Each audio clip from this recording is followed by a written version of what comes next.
Chapitre 6, le setup, qui sera le setup et les règles du jeu, on va dire. Alors, pour gérer tout ça, j'espère que vous avez vu toutes les parties précédentes de la vidéo. Il y a 2-3 obligations au départ. Donc d'abord, à savoir de préparer ces trésors intelligemment, ces jetons de trésors intelligemment, suivant vos objectifs. Donc avec les cartes objectifs, vous pouvez assigner les trésors comme vous voulez. Voilà. Donc ça c'est une chose. Ensuite, il faut... moi j'ai pensé ce mode de jeu pour ma surface de jeu qui existe, que j'ai depuis le temps. Donc ces deux planches magnifiquement décorées par mes petites mains potelées, n'est-ce pas? Chaque planche fait 80 par 60, ce qui fait une surface de 80 par 120. Voilà. Je crois qu'il recommandait 100 par 100 à l'époque, pour des parties de base. Il faut... Moi, donc sur mon setup de jeu, j'ai une île de départ pour chaque joueur. Donc une là pour moi, une là-bas pour le Thomas, pour Wellington. Et puis 1, 2, 3, 4, 5, 6, 7 îles de...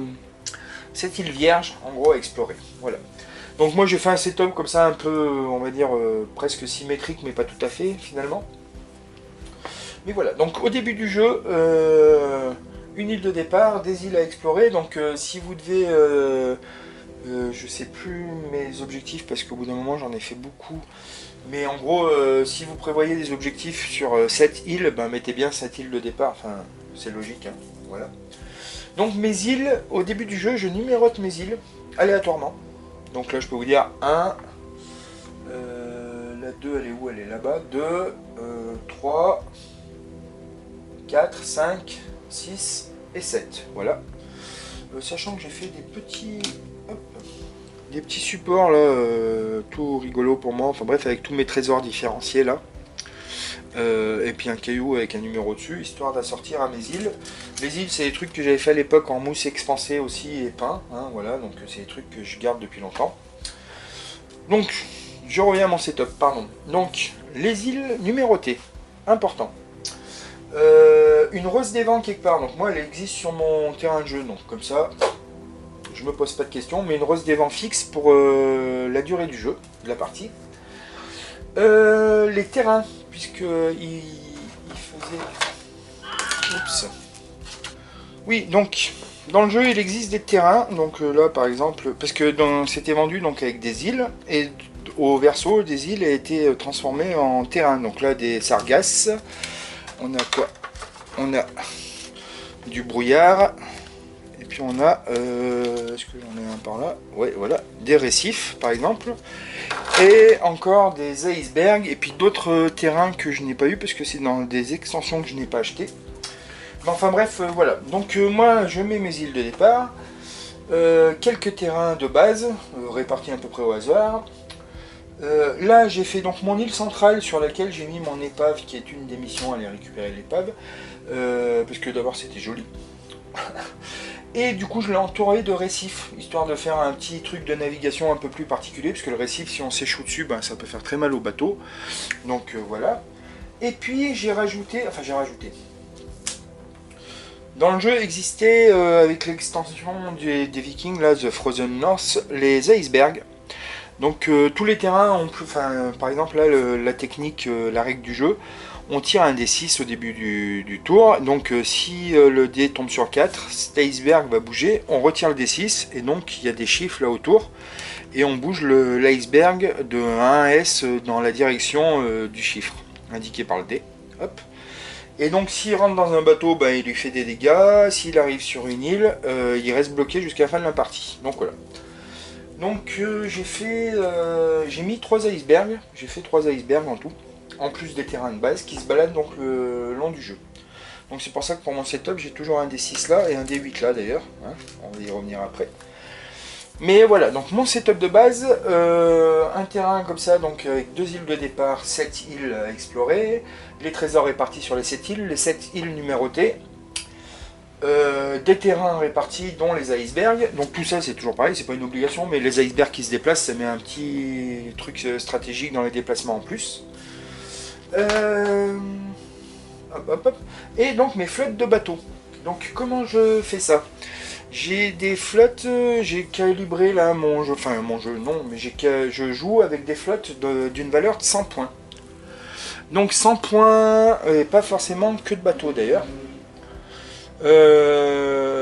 En gros, je dois avoir 80 à 85 points de bateau et une quinzaine de points d'équipage. Parce que dans ma vision du mode solo, les équipages sont importants. Donc il faut au moins que vous ayez 3 équipages en tous dans votre flotte. Voilà. Donc là, enfin, je sais pas si on voit bien en détail à l'écran. Non, on voit pas les cartes du bout. Mais j'ai 1, 2, 3, 4, 5, 6, 7, 8 équipages en tout. Si je tourne un peu pour vous montrer. Si on voit tout d'ailleurs. Hop. Donc j'ai 8 équipages en tout là sur cette flotte là. Donc voilà, donc je fais des flottes d'environ 100 points. Après ça c'est pareil, vous calibrez comme vous voulez, suivant la taille des flottes que vous voulez et la longueur des parties. Donc les îles, les bateaux, les flottes, voilà. Et mes bateaux sont numérotés au départ, aléatoirement. Donc je vais pas vous filmer ça, mais en gros je pose ma flotte, elle est faite, je pose mes bateaux comme ça limite en vrac à mon île de départ. Et puis là je tire au sort carte par carte pour savoir laquelle sera la numéro 1, la numéro 2, voilà. Et je fais ça pour les deux flottes. Ce qui fait que les bateaux sont toujours déplacés dans l'ordre de leur numérotation. Ce qui rajoute une petite contrainte, mais qui permet aussi stratégiquement et à Wellington, enfin de rééquilibrer le côté Wellington se gère tout seul. Parce que nous aussi on a la contrainte de déplacer les bateaux dans l'ordre, ce qui fait que stratégiquement on peut pas toujours faire ce qu'on veut, se croiser dans l'ordre qu'on veut, enfin bon, voilà.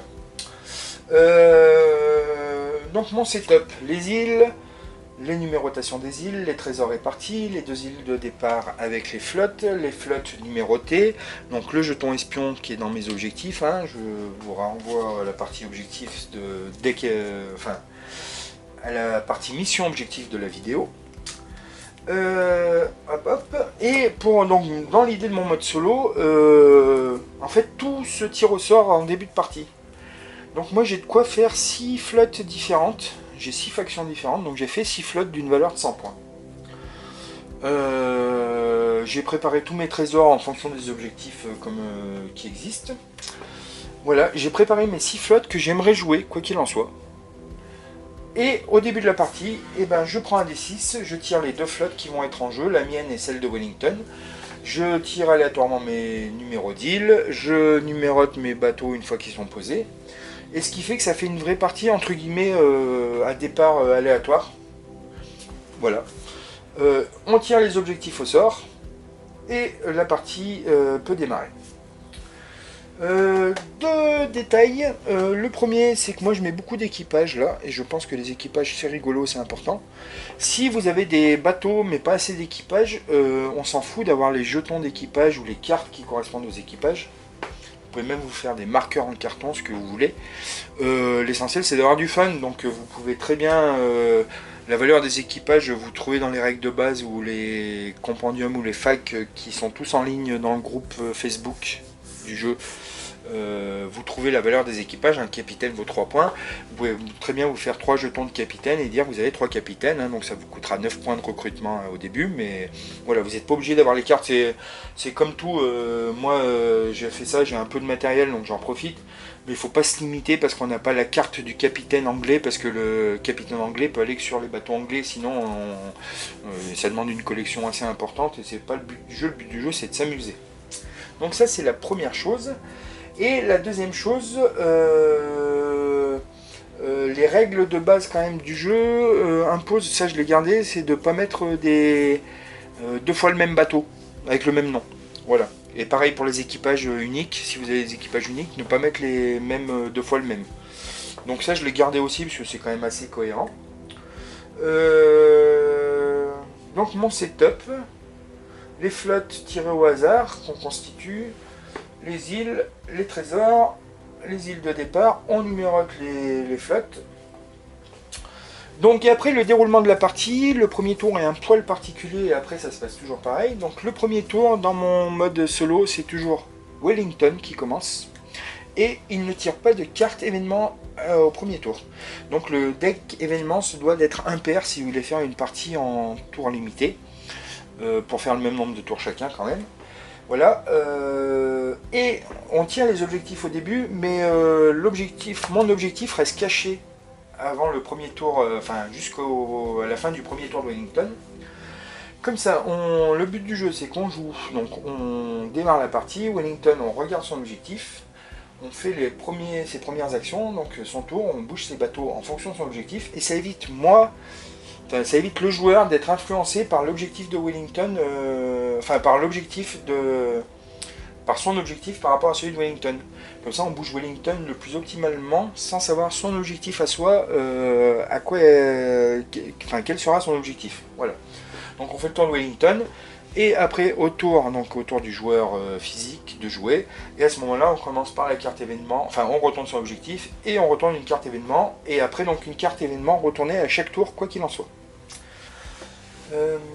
Oui, dernière au niveau des règles légèrement modifiées aussi, d'où l'importance de la numérotation des îles. Donc elle est importante déjà pour savoir où apparaîtront le chaman et la sorcière pendant la partie si vous les utilisez dans le deck événement.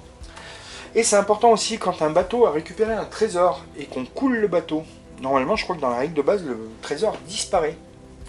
Donc moi, j'ai décidé que le trésor réapparaissait aléatoirement sur une autre île, en simulant que le courant emporte le trésor et le ramène ailleurs. Donc, l'importance de la numérotation des îles, c'est que comme ça, quand un bateau est coulé, on tire au sort, au dé. Enfin, moi, je tire beaucoup au dé, j'aime bien ça, mais faites comme vous voulez. Pour savoir sur quelle île le trésor réapparaît, ce qui fait que le trésor reste disponible pour celui qui a perdu le bateau ou pour son adversaire qui a coulé le bateau, exactement, enfin, dans le but de récupérer le trésor. Voilà. Je crois que j'ai fait le tour. Alors j'ai essayé d'être rapide et efficace, je sais pas si tout a été rapide et efficace, de tout dire, j'espère que j'ai pas oublié grand chose. Donc voilà, ça c'était on va dire comment on joue le setup et la partie, les tours. Oui quand même, je me suis fait des aides-mémoire là d'ailleurs, pour savoir comment on joue tout ça. Le tour de jeu, mis à part le premier, se passe toujours pareil. On joue le dé iceberg si on a des icebergs, pour savoir où se déplacent les icebergs. On joue le dé monstre marin si on a un kraken ou une sirène présente sur l'aire de jeu, pour savoir où apparaît le kraken ou la sirène. On retourne la carte événement, on la met du côté du joueur qui joue. On résout l'événement tout de suite, quoi qu'il en soit. Aucun événement n'est différé. Des événements peuvent perdurer mais ne sont jamais différés. Et on joue ensuite les bateaux dans l'ordre en suivant, donc pour Wellington, en suivant l'objectif qui est détaillé sur la carte objectif, les directives détaillées sur la carte objectif, plus sa charte de comportement. Et nous, on joue aussi nos bateaux dans l'ordre et comme on a envie, puisque quand même, on fait ce qu'on veut.